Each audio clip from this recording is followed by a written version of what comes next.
कहानी शुरू होती है पहाड़ों के बीच, जहां स्पिका नाम की एक जादुई छात्रा पहली बार ऊंची चोटी से उड़ान भरने की तैयारी कर रही है।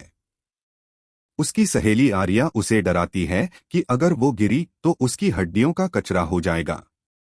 लेकिन स्पिका उसकी बातों को अनसुना कर पूरे ध्यान से मंत्र पढ़ती है और खाई की ओर दौड़ लगा देती है। वो छलांग तो लगाती है और लगता है कि वो उड़ जाएगी, पर हकीकत उसे जोरदार झटका देती है। वो उड़ नहीं पाती और सीधे जमीन पर आ गिरती है।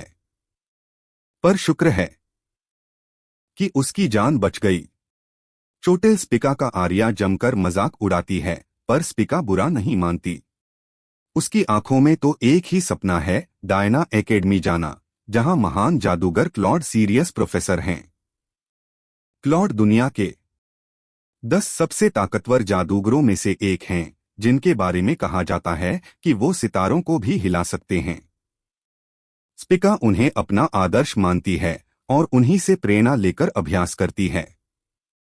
मगर तभी आर्या उसे कड़वी सच्चाई याद दिलाती है कि उसे तो एक मंत्र तक नहीं आता। साथ ही वो ये भी बताती है कि क्लॉड की इज्जत अब मिट्टी में मिल चुकी है। कुछ समय पहले जब कल्टिस्ट्स ने एकेडमी पर हमला किया था, तब क्लॉड डरपोक की तरह भाग खड़े हुए थे। ये सुनकर स्पिका खामोश हो जाती है, पर अपने हीरो का पक्ष लेना नहीं छोड़ती। आर्या को अपनी गलती का एहसास होता है, तो वो उसे गले लगाकर माफी मांगती है। फिर वो स्पिका को समझाती है कि अगर ऐसा ही रहा तो वो एंट्रेंस एग्जाम में फेल हो जाएगी। वो उसे ट्यूटर रखने की सलाह देती है, पर स्पिका के पास पैसे नहीं हैं। अपनी गरीबी और परिवार की हालत सोचकर स्पिका रोने लगती है। आर्या को उस पर तरस आता है और वो उसे खुद जादू सिखाने का वादा करती है। पर अगले ही पल आर्या मजाक में कुछ ऐसा कह देती है जिससे स्पिका चिढ़ जाती है। आखिरकार स्पिका अकेले ही अपनी कोशिशें जारी रखती है। लेकिन अफसोस, उसकी अगली कोशिश का अंजाम भी बेहद बुरा होता है। जब स्पिका अपनी किस्मत पर रो रही होती है, तभी पास बैठी एक काली बिल्ली उसकी आवाज से परेशान होकर उस पर चिल्ला पड़ती है। स्पिका हैरान रह जाती है कि एक बिल्ली बोल रही है। वहीं बिल्ली भी दंग है कि ये लड़की उसकी बात समझ पा रही है। स्पिका को लगता है कि ये कोई जादुई जानवर है, पर बिल्ली चिढ़कर उसे उड़ा देती है। बिल्ली गुस्से में बताती है कि वो जानवर नहीं बल्कि एक इंसान थी जिसे श्राप देकर बिल्ली बना दिया गया। ये सुनकर स्पिका उसके सामने गिड़गिड़ाने लगती है कि वो उसे जादू सिखा दे। जब बिल्ली को पता चलता है कि स्पिका डायना एकेडमी जाना चाहती है, तो उसे लगता है कि ये लड़की पागल है। पर स्पिका की जिद देखकर बिल्ली का मन डोलने लगता है। शुरुआत में तो बिल्ली मना कर देती है, पर जब स्पिका कहती है कि वो बदले में कुछ भी करेगी, तो बिल्ली के चेहरे पर एक शरारती मुस्कान आ जाती है। स्पिका को कुछ गलत अंदेशा होता है, पर वो अपने करियर के लिए तैयार है। मगर बिल्ली उसे अपनी शागिर्द गुलाम बनाने का फैसला करती है। स्पिका खुश हो जाती है और उसका नया उस्ताद उसे ट्रेनिंग शुरू करने के लिए राजधानी चलने को कहता है। राजधानी पहुंचते ही स्पिका को पहला काम मिलता है, एक मंत्र पढ़ना, मेरे लिए ड्रिंक लाओ। स्पिका के चिल्लाते ही एक वेट्रेस आकर ड्रिंक दे देती है। स्पिका को समझ आता है कि उसे बेवकूफ बनाया गया है और वो बिल्ली पर बरस पड़ती है। हैरानी की बात यह है कि सिर्फ स्पिका ही बिल्ली की बातें सुन सकती है। बिल्ली स्पिका के गुस्से से डर जाती है और उसे जादू छोड़ने पर मजबूर करने के लिए एक नामुमकिन काम सौंपती है, रॉयल लाइब्रेरी से एक खास किताब ढूंढना। वो किताब है बुक ऑफ प्रोविडेंस, जिससे सब कुछ देखा जा सकता है और बिल्ली अपना श्राप मिटाना चाहती है। वो स्पिका को किताब ढूंढने के लिए 1 महीने का समय देती है। स्पिका को लगता है कि किताबों के इस जंगल में वो अकेली कैसे ढूंढेगी, पर बिल्ली कहती है कि अगर वो नहीं ढूंढ पाई तो उसे जादू का ख्याल छोड़ना होगा। मजबूरी में स्पिका अपनी तलाश शुरू कर देती है। तलाश के दौरान स्पिका एक किताब पढ़ती है और गलती से खुद बिल्ली बन जाती है। बिल्ली उसे समझाती है कि किताबों को पढ़ते वक्त सावधानी बरतना जरूरी है। कई दिनों की मेहनत के बाद स्पिका पूरी तरह थक चुकी है। बिल्ली को लगा था कि वो 3 दिन में हार मान लेगी, पर स्पिका डटी रही। 29 दिन बीत गए और स्पिका अब प्राचीन भाषाएं सीख रही है ताकि वो उस रहस्यमयी किताब को पढ़ सके। बिल्ली उसकी समझदारी से प्रभावित तो होती है, पर याद दिलाती है कि वक्त खत्म हो गया है और वो फेल हो गई है। जब वो जाने लगती है तो स्पिका फिर गिड़गिड़ाती है। बिल्ली पूछती है कि आखिर उसे एकेडमी जाने का इतना जुनून क्यों है। शर्माते हुए स्पिका बताती है कि वो अपने चहेते मास्टर क्लॉड से मिलना चाहती है। बिल्ली उन्हें ढोंगी कहती है, पर स्पिका नहीं मानती। वो बताती है कि उस कल्ट हमले के दौरान क्लॉड ने ही उसकी जान बचाई थी। जब चारों तरफ तबाही मची थी और लोग मारे जा रहे थे, तब क्लॉड एक मसीहा की तरह आए और उस दरिंदे को मार गिराया जो स्पिका पर हमला करने वाला था। उस दिन क्लॉड ने न सिर्फ उसकी जान बचाई, बल्कि उसकी हिम्मत की तारीफ भी की। उसी पल स्पिका को उनसे प्यार हो गया और उसने ठान लिया कि वो क्लॉड जैसी ही एक महान जादूगर बनेगी। स्पिका की बातें सुनकर बिल्ली हैरान रह जाती है, फिर उसका मजाक उड़ाती है कि दूसरों की जान बचाने से उसे कुछ हासिल नहीं होगा। स्पिका चुप रहती है, पर तभी उसकी नजर एक बड़े हॉल में छिपे हुए कुछ शब्दों पर पड़ती है। प्राचीन भाषा होने की वजह से स्पिका उन शब्दों को पढ़ लेती है। जैसे ही वो कोड बोलती है, एक बड़ा सा ताला टूटता है और सामने एक विशाल किताब खुल जाती है। किताब के अंदर एक जादुई रास्ता है। बिल्ली को लगता है कि शायद यहीं वो बुक ऑफ प्रोविडेंस छिपी है। दोनों अंदर जाते हैं और वहां का नजारा देखकर दंग रह जाते हैं। तभी एक आवाज गूंजती है जो खुद को बुक ऑफ प्रोविडेंस बताती है। वो स्पिका को नाम से पुकारती है क्योंकि वो सब कुछ जानती है। स्पिका उससे बिल्ली के श्राप के बारे में पूछती है। किताब बताती है कि बिल्ली की आत्मा को जादुई तरीके से बदला गया है, लेकिन स्पिका अपनी रिबर्थ मैजिक से इसे ठीक कर सकती है। स्पिका को यकीन नहीं होता कि उसके पास इतनी बड़ी शक्ति है। किताब उसे याद दिलाती है कि कैसे वो 100 मीटर ऊपर से गिरने के बाद भी जिंदा बच गई। स्पिका को अपनी ताकत का एहसास होता है और उसकी हिम्मत बढ़ जाती है। बिल्ली भी अपनी असली शक्ल में वापस आने के लिए बेताब है। पर जब स्पिका पूछती है कि श्राप कैसे टूटेगा, तो किताब कहती है उसे बिल्ली को किस करना होगा। स्पिका घबरा जाती है और मना कर देती है। पर किताब एक और अजीब शर्त रख देती है, किस चेहरे पर नहीं, बल्कि बिल्ली की पूंछ के नीचे करना होगा। ये सुनकर स्पिका के होश उड़ जाते हैं। ये तो किसी घटिया कॉमेडी जैसा लग रहा है। बिल्ली भी हैरान है। पर इससे पहले कि वो कुछ और पूछ पाते, लाइब्रेरी का एक गार्ड वहां जख्मी हालत में गिरता है। वो मरते मरते चेतावनी देता है कि लाइब्रेरी पर कल्टिस्ट्स ने हमला कर दिया है। तभी उनके सामने 2 सिरों वाला एक खूंखार राक्षस प्रकट होता है। खेल अब खतरनाक मोड़ ले चुका है। किताब खुलासा करती है कि ये श्राप होठों पर चूमने से नहीं टूटेगा। इसके बजाय उसे बिल्ली को वहां चूमना होगा जहां सूरज की रोशनी नहीं पहुंचती। ये सुनकर स्पिका पूरी तरह घबरा जाती है, क्योंकि ये किसी घटिया रोमांटिक कॉमेडी जैसा लग रहा था। बिल्ली भी दंग है कि आखिर किस करने के लिए इतनी अजीब जगह क्यों चुनी गई। किताब समझाती है कि बिल्ली के पिछले हिस्से पर चूमने से जादुई शक्ति शरीर में तेजी से फैलेगी। स्पिका सोच ही रही थी कि क्या कोई और रास्ता नहीं है, तभी उसकी नजर एक लाइब्रेरी गार्ड पर पड़ती है जो उनकी तरफ आ रहा था। पर तभी वो गार्ड अचानक सबके सामने ढेर हो जाता है। बेहोश होने से पहले वो स्पिका को चेतावनी देता है कि कल्टिस्ट्स ने लाइब्रेरी पर हमला कर दिया है। गार्ड के पीछे 2 सिरों वाला एक खूंखार शिकारी कुत्ता प्रकट होता है और उस जादुई जगह में जोर से दहाड़ता है। क्लाउड समझ जाता है कि ये उसी पुराने कल्ट का बचा हुआ हिस्सा है जो अब तक छिपा हुआ था। स्पिका जान बचाकर भागती है और पूछती है कि अब क्या करें। क्लाउड उसे बस भागते रहने को कहता है जब तक कि राजधानी से मदद न आ जाए। छिपने की जगह मिलते ही क्लाउड स्पिका से कहता है कि वो चारे की तरह बाहर जाए ताकि वो खुद भाग सके। स्पिका फिर से बेवकूफ बनने से मना कर देती है। तब क्लाउड कहता है कि अगर जिंदा रहना है तो उसे मेरा श्राप तोड़ना ही होगा ताकि मेरी शक्तियां वापस आ सकें। स्पिका को अपनी जान प्यारी है, पर वो बिल्ली के वेस्ट डिस्पोजल यानी कूड़ाघर को चूमना नहीं चाहती।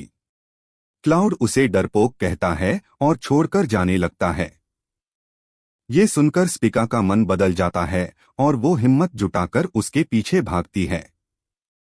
तभी वो राक्षस उसके पीछे आ जाता है और स्पिका की आंखों के सामने सिर्फ धधकती आग की दीवार होती है।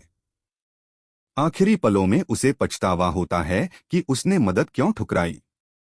पर तभी क्लाउड उसके सामने आकर अपनी जादुई ढाल से उसकी जान बचा लेता है। वो स्पिका को दूर धकेल देता है ताकि वो भाग सके, पर स्पिका अब भागने से मना कर देती है। उसे एहसास होता है कि वो हमेशा दूसरों पर ही निर्भर रही है, पर इस बार उसके पास चुनने का मौका है। वो पीछे मुड़ती है और सीधे आग की लपटों में कूद जाती है। वहां उसे क्लाउड बेहोश मिलता है।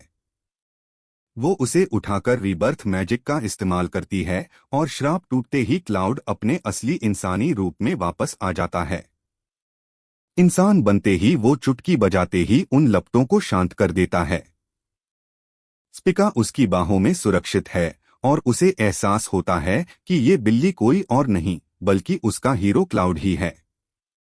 बिना वक्त गवाए क्लाउड अपना आइसिंग एरो मंत्र पढ़ता है और उस विशाल राक्षस को बर्फ का गोला बना देता है। दुश्मन भाग खड़े होते हैं। स्पिका हैरान है कि जिसे वो अपना आदर्श मानती थी वो असल जिंदगी में इतना बड़ा बदतमीज कैसे हो सकता है। क्लाउड उसे याद दिलाता है कि तुम मुझे जानती ही कितना हो, ये तो मेरा असली रूप है। स्पिका समझ जाती है कि भले ही इसकी बातें कड़वी हों, पर इसने पहले की तरह ही मेरी जान बचाई है। क्लाउड जाने लगता है, पर स्पिका जादू सिखाने की जिद करती है। तभी स्पिका का जादू खत्म होते ही क्लाउड फिर से बिल्ली बन जाता है। अब स्पिका उसे चिढ़ाने के लिए अकेले आगे बढ़ जाती है। क्लाउड अपनी किस्मत को कोसता है, पर किताब समझाती है कि स्पिका अभी बहुत कमजोर है। जब तक वो क्लाउड के लेवल तक नहीं पहुंचती, श्राप पूरी तरह नहीं टूटेगा। क्लाउड अब उसे कड़ी ट्रेनिंग देने का मन बना लेता है। वो उसे दुनिया का 11वां फर्स्ट क्लास जादूगर बनाने का वादा करता है। स्पिका को ये सपना सा लगता है, पर क्लाउड उसे यकीन दिलाता है। वो घोषणा करता है कि वो डायना एकेडमी में उसका पर्सनल टीचर और प्रोफेसर बनेगा। स्पिका अब हर वक्त क्लाउड के ही ख्यालों में खोई रहती है, यहाँ तक कि सपनों में भी। पर उसके सपने किसी राजकुमार के नहीं, बल्कि उस अजीब किस वाले हादसे के हैं। वो डरकर जागती है और देखती है कि असली क्लाउड खिड़की खटखटा रहा है। ट्रेनिंग शुरू करने से पहले क्लाउड पूछता है कि क्या उसे पता है जादू कैसे काम करता है। स्पिका कहती है, सपनों और कल्पना से। पर क्लाउड उसे टोकता है और समझाता है कि जादू सिर्फ इंसान की प्राकृतिक क्षमता यानी अफिनिटी पर निर्भर करता है। इसका मतलब है कि अगर आपके नसीब में उड़ने वाला जादू नहीं है तो आप कभी नहीं उड़ पाएंगे। क्लाउड बताता है कि सिर्फ धनु और मेष राशि वाले ही उड़ सकते हैं। अब स्पिका अपनी कन्या राशि को लेकर फिक्रमंद है कि वो क्या कर सकती है। उसे पता चलता है कि कन्या राशि उपजाऊपन से जुड़ी है, यानी वो खेती और पौधों का जादू सीख सकती है। स्पिका खुश है कि वो बेकार नहीं है, पर क्लाउड उसे चेतावनी देता है कि उसका रीबर्थ मैजिक सबसे छिपाकर रखना होगा। अब बारी है एक छोटे से पौधे पर अभ्यास करने की। क्लाउड उसे समझाता है कि उसकी छड़ी सिर्फ शरीर की जादुई ऊर्जा को बाहर निकालने का एक जरिया है। मंत्र पढ़ने से पहले उसे कल्पना करनी होगी कि वो पौधा बड़ा हो रहा है। जितनी साफ तुम्हारी कल्पना होगी, जादू उतना ही असरदार होगा। स्पिका आंखें बंद करके पूरे ध्यान से मंत्र पढ़ती है और देखते ही देखते वो छोटा सा पौधा एक विशाल पेड़ बन जाता है। अपनी पहली कामयाबी पर स्पिका की खुशी का ठिकाना नहीं रहता। पर क्लाउड को इन छोटी बातों से फर्क नहीं पड़ता, वो उसे जादू के शिखर पर देखना चाहता है। स्पिका को उसकी बेरुखी बुरी लगती है और वो ठान लेती है कि अब वो सिर्फ अपनी पढ़ाई पर ध्यान देगी। तभी क्लाउड चिल्लाता है कि जादू अभी रुका नहीं है। वो पौधा इतना बड़ा हो जाता है कि स्पिका को ही अपनी टहनियों में जकड़ लेता है। बेचारी स्पिका खुद के ही उगाए पौधे की कैदी बन जाती है। क्लाउड भी हैरान है कि किसी का कंट्रोल इतना बुरा कैसे हो सकता है। उसे छुड़ाने के बाद स्पिका घबरा जाती है कि वो एग्जाम कैसे पास करेगी। तभी उसका भाई आकर बताता है कि खेत पर काम करते हुए मां को चोट लग गई है। स्पिका भागकर घर जाती है, जहां पता चलता है कि मां का पैर टूट गया है। उसकी मां को खेत की फिक्र है, पर स्पिका को अपने एग्जाम की तैयारी करनी है। तब क्लाउड मशविरा देता है कि वो अपने जादू से ही फसल क्यों नहीं उगाती। पहले तो स्पिका मना करती है, पर जब उसे याद आता है कि उसके पास स्कूल की फीस भरने के पैसे नहीं हैं, तो वो राजी हो जाती है। क्लाउड इसे ही उसकी नई ट्रेनिंग बना देता है, एग्जाम आने तक सिर्फ खेती करना। स्पिका को शक है कि क्या खेती करने से वो एग्जाम पास कर पाएगी, पर वो मान जाती है। उसे डर है कि कहीं पेड़ बेकाबू न हो जाएं, पर इस बार वो तैयार है। जैसे ही वो जादू करती है, एक टहनी उसकी तरफ लपकती है, जिसे वो हाथ से ही रोक लेती है। उसकी मां दंग रह जाती है। क्लाउड समझाता है कि पौधे की बढ़त तुम्हारी सोच पर निर्भर करती है। अगर तुम बहुत बड़े की कल्पना नहीं करोगी तो वो बेकाबू नहीं होगा। अब स्पिका का डर खत्म हो जाता है और वो मन लगाकर काम में जुट जाती है। अगले 6 महीनों तक स्पिका ने जी तोड़ मेहनत की। उसने जादू के नए तरीके सीखे, कीड़ों से रक्षा करना, टहनियों को छोटा करना और फसल को बचाना। देखते ही देखते डायना एकेडमी के एग्जाम का दिन नजदीक आ गया। जाने से पहले वो आखिरी बार फसल की कटाई करती है। सिर्फ आधे दिन में ढेर सारे रसीले संतरे जमा कर देख उसकी मां गर्व से कहती है कि वो एक बेहतरीन किसान बन गई है। पर स्पिका को तो जादूगर बनना है। वो क्लाउड से पूछती है कि क्या ये किसानी वहां काम आएगी। क्लाउड कहता है कि वहां का एग्जाम हर साल बदलता है, इसलिए किस्मत का खेल ज्यादा है। ये सुनकर स्पिका के हाथ से संतरा गिर जाता है। अगले दिन वो आर्या के साथ शहर के लिए निकलती है। आर्या उसका मजाक उड़ाती है कि क्या वो सिर्फ पौधे उगाने के जादू से पास होने की सोच रही है। पर स्पिका को अपनी मेहनत पर भरोसा है। रास्ते में स्पिका थोड़ी घबराई हुई है। आर्या उसे समझाती है कि ये सब तुम्हारे प्रतिद्वंद्वी हैं, इसलिए डरना स्वाभाविक है। पर आर्या खुद को नंबर 1 मानती है, इसलिए वो बिल्कुल नहीं डरती। अचानक उनकी गाड़ी एक पहाड़ी रास्ते की तरफ मुड़ जाती है। आर्या हैरान है क्योंकि एकेडमी तो राजधानी में है। सभी छात्र उलझन में हैं। तभी पास में एक रहस्यमय नकाबपोश खड़ा दिखाई देता है। तभी एक चट्टान टूटकर एक विशालकाय पत्थर के राक्षस यानी गोलेम में बदल जाती है और उनकी गाड़ी पर हमला कर देती है। गाड़ी तबाह हो जाती है और क्लाउड हालात का जायजा लेने के लिए स्पिका के बैग से बाहर निकलता है। क्लाउड समझ जाता है कि ये गोलेम कोई कठपुतली है जिसे कोई पास से ही कंट्रोल कर रहा है। स्पिका को डर है कि कहीं ये फिर से कल्ट का हमला तो नहीं। तभी आर्या सबकी रक्षा के लिए आगे आती है। आर्या अपनी पूरी शक्ति से हाइड्रोकैनन मंत्र चलाती है, जिससे गोलेम के चिथड़े उड़ जाते हैं। क्लाउड उसकी काबिलियत से प्रभावित है, पर वो देखता है कि गोलेम फिर से खुद को जोड़ रहा है। स्पिका को ये नाइंसाफी लगती है, पर क्लाउड उसे याद दिलाता है कि उसने लाइब्रेरी में इसकी कमजोरी के बारे में पढ़ा था। उसे याद आता है कि गोलेम के बीच में एक जादुई कोर होता है, जिसे नष्ट करना जरूरी है। उस कोर पर एमिथ शब्द लिखा है, जिससे वो जिंदा है। अगर स्पिका पहले अक्षर ई को मिटा दे तो वो शक्तिहीन हो जाएगा। स्पिका आर्या को बताने के लिए दौड़ती है, पर क्लाउड उसे रोक देता है। वो कहता है कि ये तुम्हारी खुद की परीक्षा है। क्लाउड चाहता है कि आज स्पिका हीरो बने और गोलेम को हराए, पर स्पिका को लगता है कि उसकी जैसी अनाड़ी लड़की ये कभी नहीं कर पाएगी। क्लाउड उसे याद दिलाता है कि उसका सपना एक फर्स्ट क्लास जादूगर बनने का है, और अगर वो अपनी सहेली तक को नहीं बचा सकती तो उसे हार मान लेनी चाहिए। ये सुनकर स्पिका खामोश हो जाती है और देखती है कि गोलेम आर्या पर वार करने ही वाला है। वो झट से कूदती है और बेलों की मदद से उसे दूर खींच लेती है। आर्या दंग रह जाती है। आखिरकार डर से कांपने के बावजूद स्पिका ने अपनी सहेली के लिए लड़ने का फैसला कर लिया है। वो आर्या को गोलेम की कमजोरी बताती है और साथ मिलकर लड़ने को कहती है। आर्या को उसके लड़ने से एतराज नहीं, पर वो देखती है कि स्पिका खौफ के मारे कांप रही है। फिर भी स्पिका पीछे हटने से मना कर देती है। वो कहती है कि चाहे वो कितनी भी डरी हो, अपनों की खातिर वो लड़ेगी।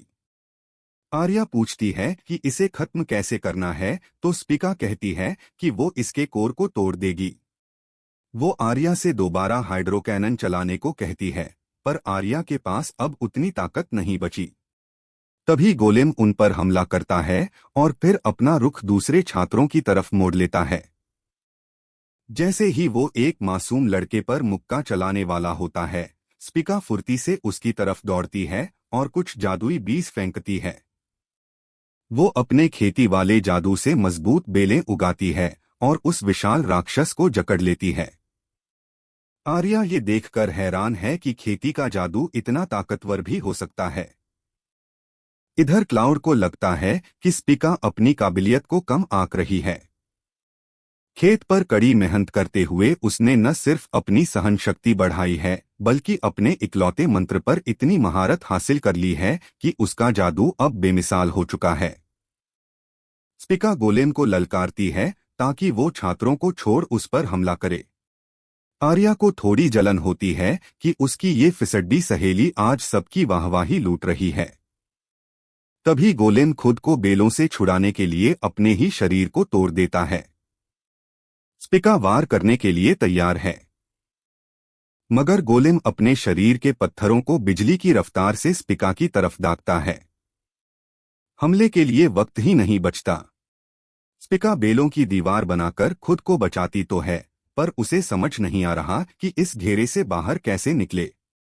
तभी आर्या बीच में आती है और उसके चारों तरफ पानी की एक ढाल बना देती है। वो स्पिका को याद दिलाती है कि वो अकेली नहीं है। आर्या की ढाल की वजह से अब स्पिका पूरा ध्यान हमले पर लगा सकती है। वो सीधे गोलेम के कोर पर निशाना साधती है और एक जोरदार प्रहार से उसके ही अक्षर को मिटा देती है। राक्षस देखते ही देखते मिट्टी के ढेर में बदल जाता है। सभी छात्र अपनी जान बचने की खुशी मनाते हैं। आर्या हैरान होकर पूछती है कि तुम इतनी ताकतवर कैसे हो गई। स्पिका कहती है कि ये तो बस किस्मत थी। तभी एक अजनबी आवाज आती है कि किस्मत इतनी दूर तक नहीं ले जाती। अचानक कई जादूगर वहां प्रकट हो जाते हैं। स्पिका सोचती है कि ये बूढ़ा आदमी उसका नाम कैसे जानता है, पर क्लाउड बताता है कि ये डायना एकेडमी के वाइस प्रिंसिपल जस्टिस हैं। जस्टिस सबको हुई परेशानी के लिए माफी मांगते हैं और बताते हैं कि गोलेम का हमला दरअसल एक सरप्राइज एग्जाम था। छात्र गुस्से में हैं कि उन्हें पहले क्यों नहीं बताया गया, पर जस्टिस कहते हैं कि वो देखना चाहते थे कि असली मौत के सामने कौन कैसे पेश आता है। वो आर्या की तारीफ करते हैं कि उसने सबसे पहले हिम्मत दिखाई और स्पिका को भी सराहते हैं कि डरी होने के बावजूद उसने सबकी जान बचाई। जहां बाकी छात्र अपनी जान बचाकर भाग रहे थे, इन दोनों लड़कियों ने दूसरों के लिए स्टैंड लिया। जस्टिस समझाते हैं कि डायना एकेडमी को सिर्फ जादुई प्रतिभा ही नहीं, बल्कि एक नेक दिल वाले इंसानों की भी तलाश है। और ये दोनों लड़कियां एकेडमी के लिए बिल्कुल सही हैं। वो स्पिका और आर्या को पास घोषित कर देते हैं। पास होने के बावजूद आर्या खुश नहीं है, क्योंकि उसे लगता है कि वो और बेहतर कर सकती थी। दूसरी तरफ स्पिका इतनी खुश है कि उसे अपनी आंखों पर यकीन नहीं हो रहा। क्लाउड उसे टोकता है कि ये तो बस शुरुआत है, पर साथ ही वो स्पिका की बहादुरी की तारीफ भी करता है। क्लाउड की छोटी सी तारीफ स्पिका को अंदर तक खुश कर देती है। वो सोचने लगती है कि भले ही क्लाउड ऊपर से कड़क और बदतमीज बनता हो, पर उसकी बातें हमेशा काम आती हैं और वो दिल का बुरा नहीं है। स्पिका को अब यकीन हो गया है कि उसका उस्ताद वाकई एक अच्छा इंसान है। कुछ दिनों बाद स्पिका विचस हैटवर्ल्ड ट्री देखने जाती है, जो 1000 साल पुराना टूरिस्ट स्पॉट है। पेड़ के तने के अंदर से एक रास्ता उसे सीधा ले जाता है डायना एकेडमी के जादुई दरवाजे पर।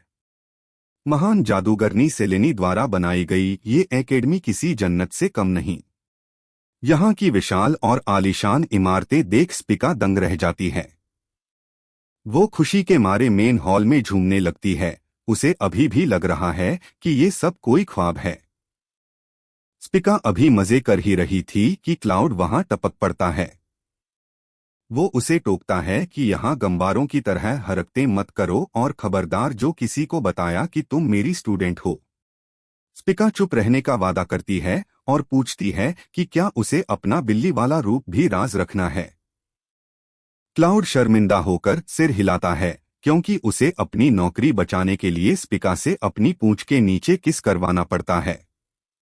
वो उससे माफी मांगता है, पर याद दिलाता है कि ये उनके बड़े मकसद का हिस्सा है।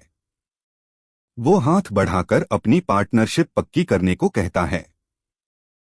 स्पिका को लगता है कि वो उसे अपनी बातों में फंसा रहा है। फिर वो कहता है कि वो प्रिंसिपल से कोवेन कावान के बारे में बात करेगा। बेचारी स्पिका को पता ही नहीं कि कोवेन क्या होता है। इससे पहले कि क्लाउड कुछ बताता, प्रिंसिपल जीन वहां आ जाती हैं। स्पिका हैरान है कि प्रिंसिपल इतनी जवान हैं। जीन उसे अनसुना कर क्लाउड से कहती हैं कि तुम तो आजकल चर्चा का विषय बने हुए हो। वो बताती हैं कि लोग क्लाउड के बारे में उल्टी सीधी बातें कर रहे हैं, पर क्लाउड को कोई फर्क नहीं पड़ता। जीन उसे अपने ऑफिस में इंतजार करने को कहती हैं। क्लाउड कहता है कि उसे भी कोवेन के बारे में बात करनी है और वो जीन के साथ चला जाता है। स्पिका पीछे रह जाती है। जीन क्लाउड को 2 साल तक गायब रहने के लिए ताना मारती है। स्पिका को पता चलता है कि क्लाउड दरअसल जीन का ही चेला रह चुका है और दोनों का रिश्ता काफी खट्टा मीठा है। दोनों के जाने के बाद स्पिका फिर से सोच में पड़ जाती है कि आखिर ये कोवेन क्या बला है। तभी उसे पास में किसी लड़की के चीखने की आवाज आती है। वहां पहुंचकर वो देखती है कि एक बड़ी सी लड़की दीवार के बीचों बीच फंसी हुई है। वो लड़की बताती है कि वो गलती से गिर गई और दीवार तोड़कर उसमें फंस गई।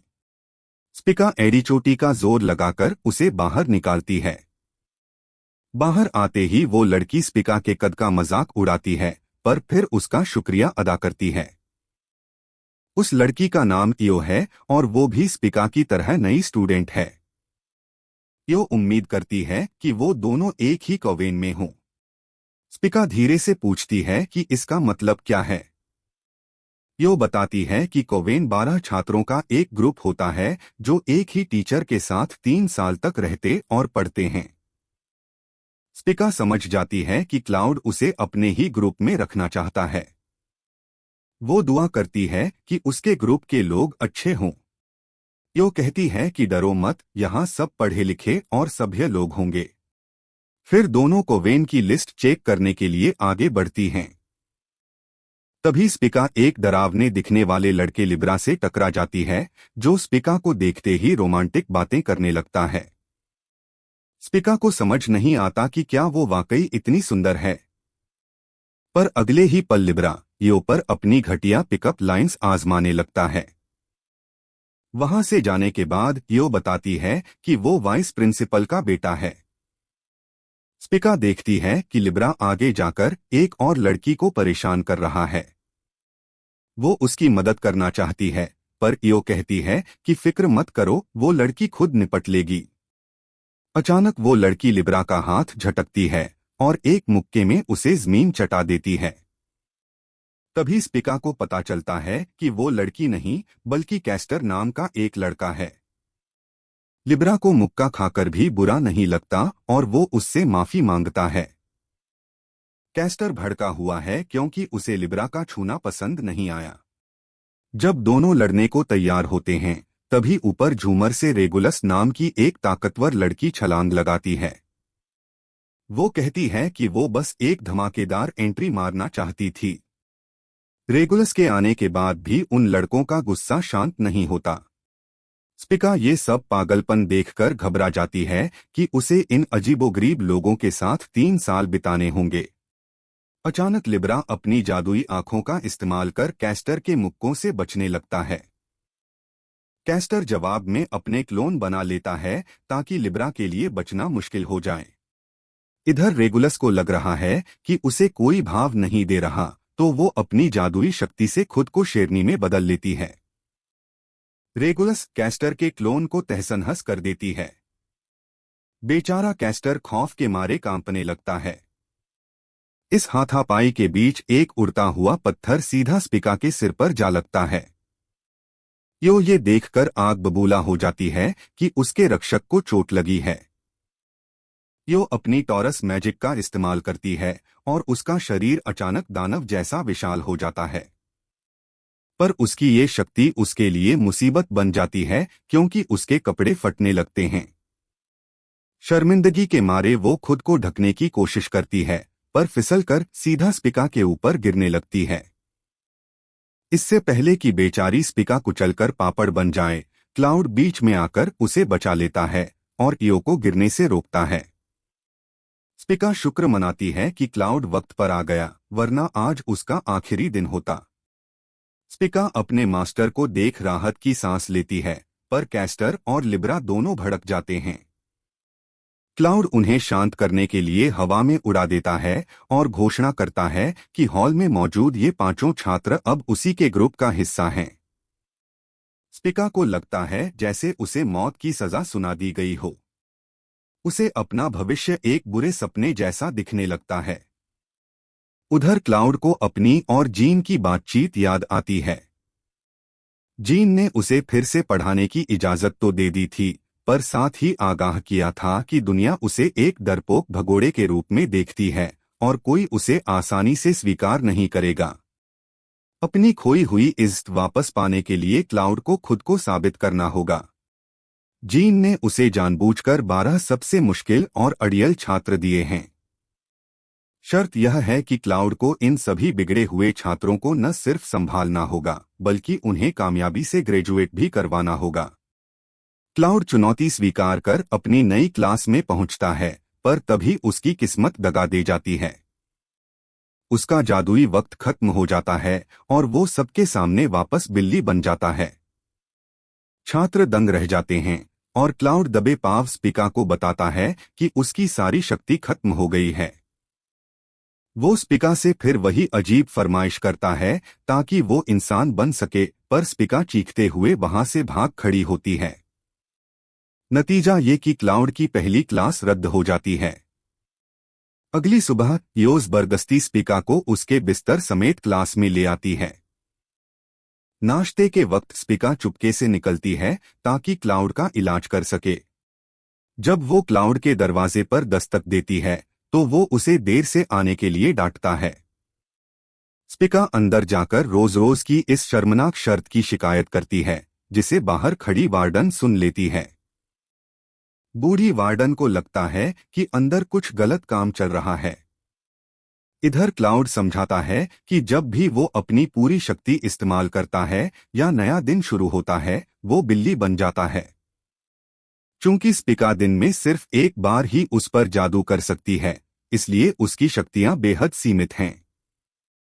इस मुसीबत का एक ही हल है, स्पिका को जल्द से जल्द एक महान जादूगरनी बनना होगा।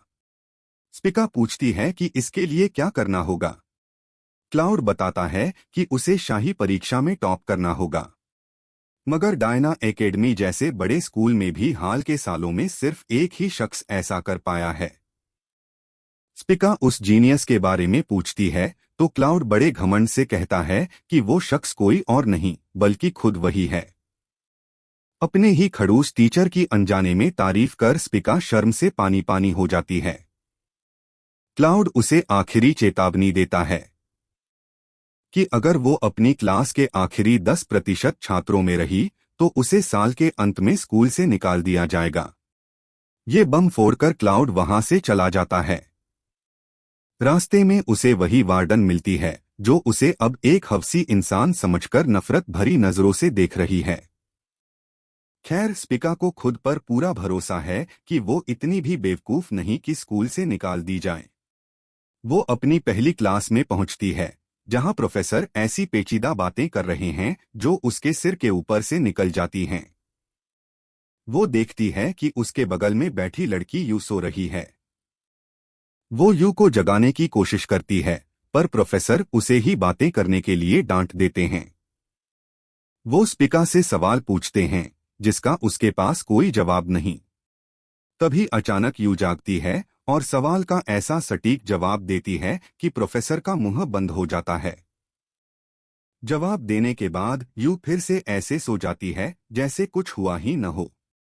स्पिका को अब शक होने लगा है कि शायद जादू उसके बस की बात नहीं। इसके बाद बारी आती है क्लाउड की प्रैक्टिकल क्लास की। वो छात्रों को एक तेज तर्रार जानवर दिखाता है जिसे पकड़ना मुश्किल है। क्लाउड चाहता है कि सब उसे पकड़े। स्पिका को लगता है कि ये तो बच्चों का खेल है, पर वो छोटे खरगोश उसकी बेलों से कहीं ज्यादा तेज निकलते हैं।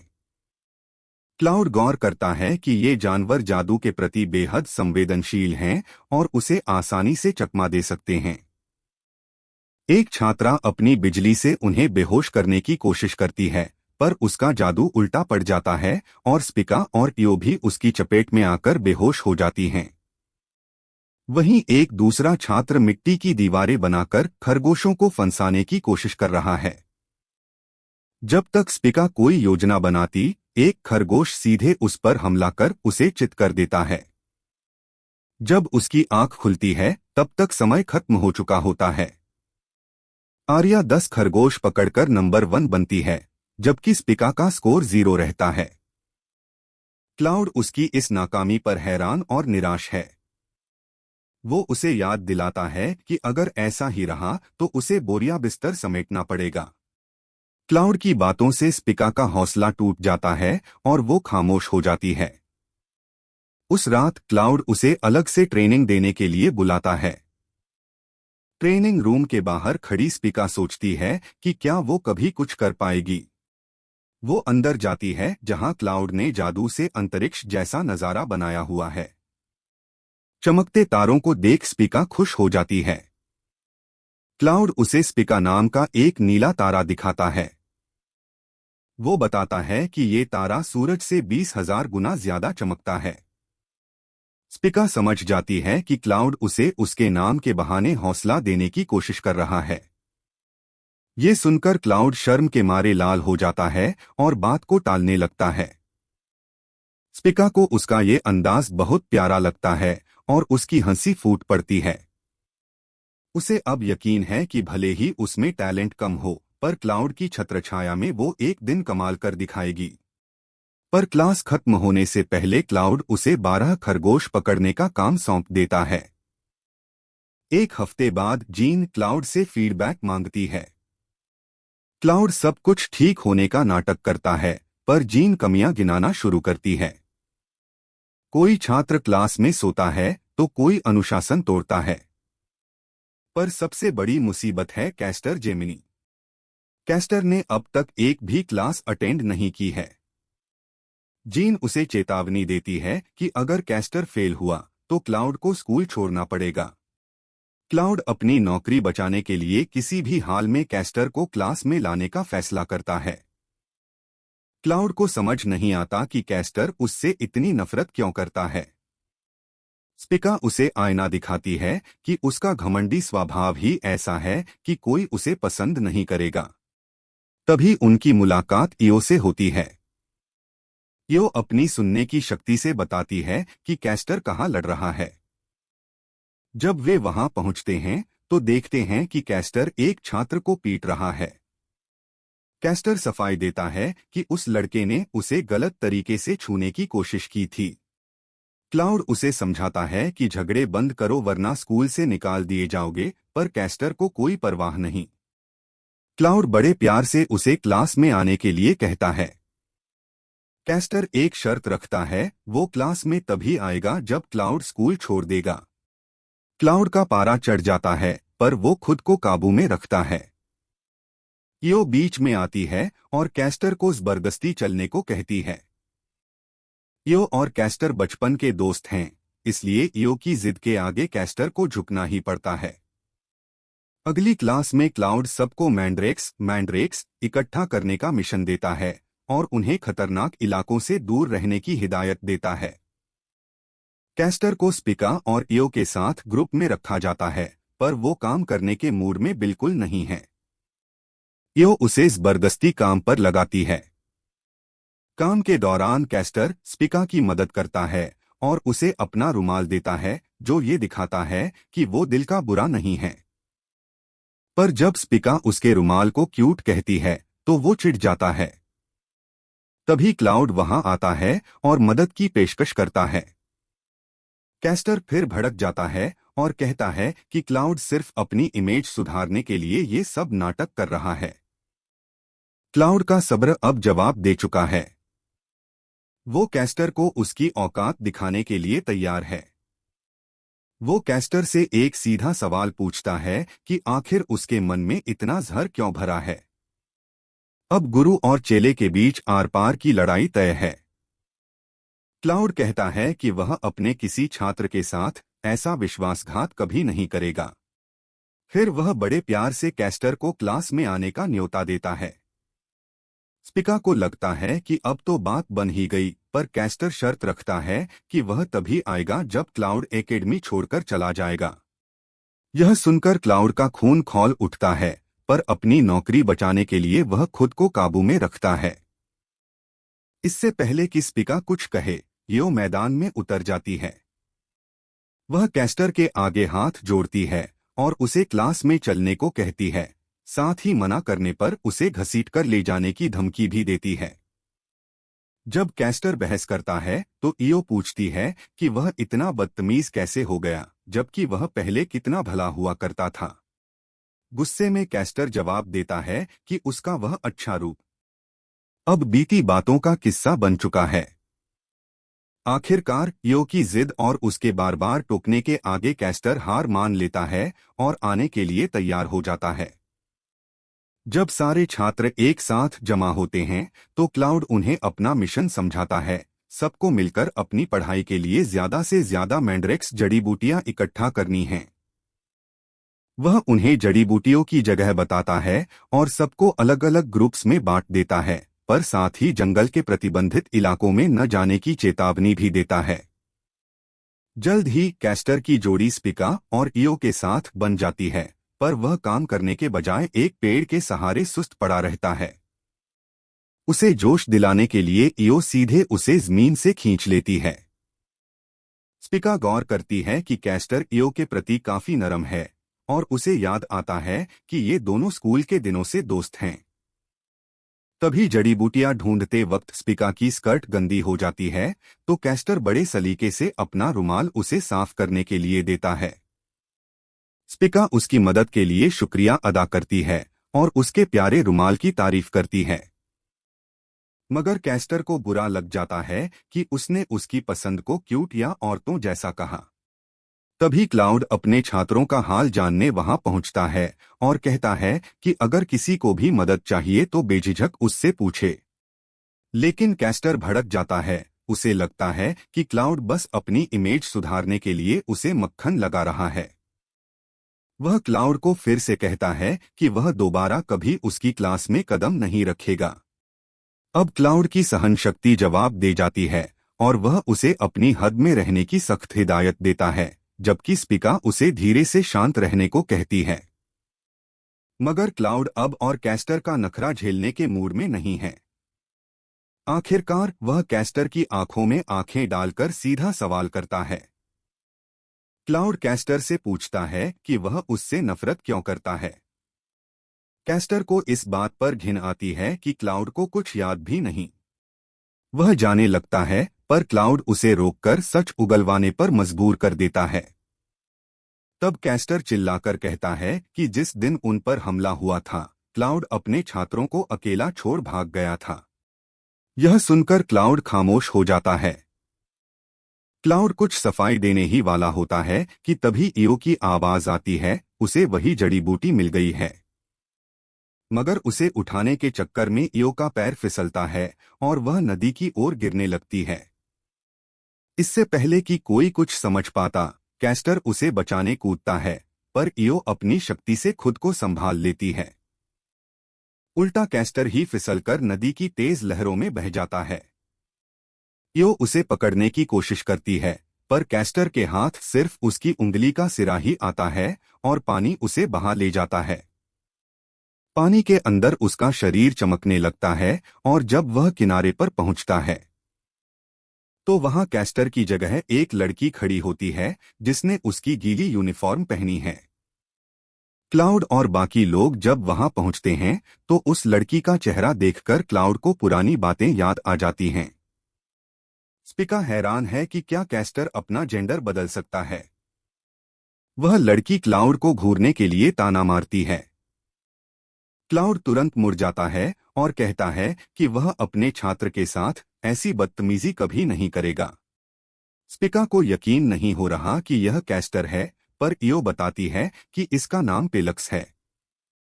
दरअसल पेलक्स कैस्टर की जुड़वा बहन है, पर एक समय में उनमें से कोई एक ही अपने शरीर को कंट्रोल कर सकता है।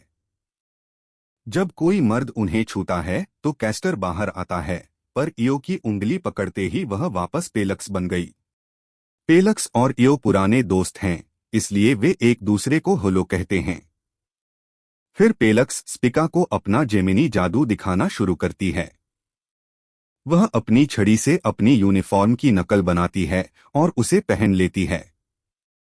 पेलक्स की बेबाकी देख स्पिका शर्मिंदा हो जाती है और क्लाउड की आंखें बंद करने की कोशिश करती है। पेलक्स समझाती है कि वह किसी भी चीज को स्कैन करके उसकी हूबहू नकल तैयार कर सकती है। क्लाउड उसे याद दिलाता है कि उसे अभी भी जड़ी बूटी ढूंढने में अपने ग्रुप की मदद करनी है। तभी अचानक वह एक क्लोन बुलाती है जिसके हाथ में वही जड़ी बूटी की बोतल है। क्लाउड दंग रह जाता है क्योंकि वह बोतल तो उसकी अपनी जेब में थी। पेलक्स उसे चकमा देकर खुश है। क्लाउड को अब समझ आता है कि जब स्पिका उसकी आंखें बंद कर रही थी तब पेलक्स के क्लोन ने उसकी जेब साफ कर दी थी। पेलक्स ने लाइट मैजिक का इस्तेमाल कर सबको बुद्धू बनाया था। स्पिका भी यह देखकर प्रभावित है कि पेलक्स ने उनके होशियार टीचर को मात दे दी। पेलक्स अब घर जाना चाहती है, पर क्लाउड बोतल वापस मांगता है। वह उसे चुनौती देती है कि दम है तो छीन लो, पर क्लाउड एक टीचर होने के नाते उस पर हाथ नहीं उठा सकता। पेलक्स को लगता है कि क्लाउड बस अच्छा बनने का नाटक कर रहा है। अचानक उसका लहजा बदल जाता है और वह कहती है कि वक्त आने पर क्लाउड फिर से उन्हें मुसीबत में छोड़कर भाग जाएगा। क्लाउड समझ जाता है कि पेलक्स भी कैस्टर की तरह ही उससे नफरत करती है। स्पिका सोच में पड़ जाती है कि क्या क्लाउड के बारे में उड़ रही अफवाहें वाकई सच हैं। ईओ और स्पिका बात बदलने की कोशिश करती हैं, पर पेलक्स चिढ़ जाती है कि वे क्लाउड का साथ दे रही हैं। वह सबको चेतावनी देती है कि कोई उसे परेशान न करे और वहां से गायब हो जाती है। पेलक्स के जाने के बाद स्पिका क्लाउड से सच पूछती है। क्लाउड बताता है कि जब हमला हुआ था तब पेलक्स छोटी थी और उसे बहुत पसंद करती थी। क्लाउड आखिरकार मान लेता है कि उसने वाकई अपने छात्रों को उस वक्त छोड़ दिया था जब वे उसे बचाने के लिए पुकार रहे थे। स्पिका वजह पूछती है, पर क्लाउड कहता है कि वह अभी नहीं बता सकता। वह पेलक्स को ढूंढने निकल जाता है। स्पिका को बुरा लगता है कि उसका टीचर वाकई वैसा ही है जैसा लोग कहते हैं। तभी ईओ को पीछे प्रतिबंधित इलाके के पास एक पेड़ से लटकता हुआ साया दिखाई देता है। खतरा महसूस कर दोनों लड़कियां उस इलाके में घुस जाती हैं, पर वहां वे एक चिपचिपे जाल में फंस जाती हैं। नजदीक जाने पर पता चलता है कि वह कोई इंसान नहीं बल्कि लकड़ी की एक कठपुतली है। पेलक्स वहां सुरक्षित है और उन्हें बताती है कि यह किसी राक्षस का बिछाया हुआ चारा है। तभी ऊपर से एक विशाल कीड़ा पेलक्स पर हमला करता है, पर वह बच जाती है। स्पिका उसे क्लाउड को बुलाने के लिए कहती है, पर पेलक्स उन्हें अकेला नहीं छोड़ना चाहती। वह अपने लाइट मैजिक से उस कीड़े को ढेर कर देती है और बड़े गर्व से स्पिका और इयो को जाल से छुड़ाती है। स्पिका पूछती है कि क्या कैस्टर भी ऐसा जादू कर सकता है। पेलक्स बताती है कि कैस्टर जादू में बहुत कच्चा है, पर वे दोनों अपनी अनोखी शक्ति की वजह से साथ रह पाते हैं। तभी अचानक इयो चिल्लाती है और भी बहुत सारे कीड़े उन पर हमला करने के लिए आ पहुंचते हैं। उधर जंगल के दूसरे हिस्से में क्लाउड भी कीड़ों से घिर जाता है, पर पेलक्स के जादू की रोशनी देखकर वह जल्दी से उन्हें खत्म कर लड़कियों को बचाने निकल पड़ता है। प्रतिबंधित इलाके में तीनों लड़कियां डटकर मुकाबला करती हैं, पर कीड़ों की फौज बढ़ती ही जा रही है। इयो थककर गिर पड़ती है। पेलक्स उसे बचाने की कोशिश करती है, पर एक राक्षस उसे जकड़ लेता है। शुक्र है कि वह पेलक्स का क्लोन था। पेलक्स उस कीड़े को मार देती है। वह खुद से वादा करती है कि वह क्लाउड जैसे लोगों पर भरोसा करने के बजाय खुद को और मजबूत बनाएगी। वह एक एक कर कीड़ों को मारती है, पर उसका जादू खत्म होने लगता है।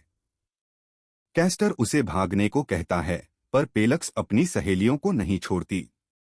तभी एक कीड़ा उसे मारने के लिए आगे बढ़ता है, पर क्लाउड वक्त पर पहुंचकर उसे बचा लेता है। पेलक्स के विरोध के बावजूद क्लाउड उसे बचाने का वादा करता है। क्लाउड बताता है कि ये शिकारी कीड़े झुंड में हमला करते हैं। तभी कीड़ों की एक विशाल फौज आसमान में छा जाती है। स्पिका और इयो घबरा जाती हैं, पर क्लाउड उन्हें भरोसा दिलाता है कि वह सब संभाल लेगा। वह अपना सैजिटेरियस जादू एनिमो एरो रेन इस्तेमाल करता है, जिससे हजारों तीरों की बारिश होती है और हर एक कीड़ा कागज की तरह फट जाता है। पेलक्स को वो दिन याद आता है जब उसने पहली बार क्लाउड को यह जादू करते देखा था और उसकी कायल हो गई थी। कीड़ों के खात्मे के बाद क्लाउड बिल्ली बनने से पहले स्पिका को सब संभालने का इशारा करता है। वह पेलक्स से उस पुरानी घटना के लिए माफी मांगता है और एक और मौका मांगता है।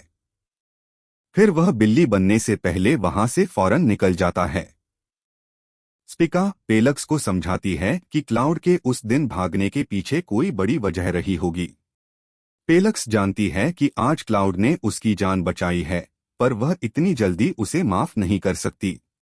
हालांकि वह अब क्लाउड के बारे में और जानने के लिए उसकी क्लासेस में आने का फैसला करती है।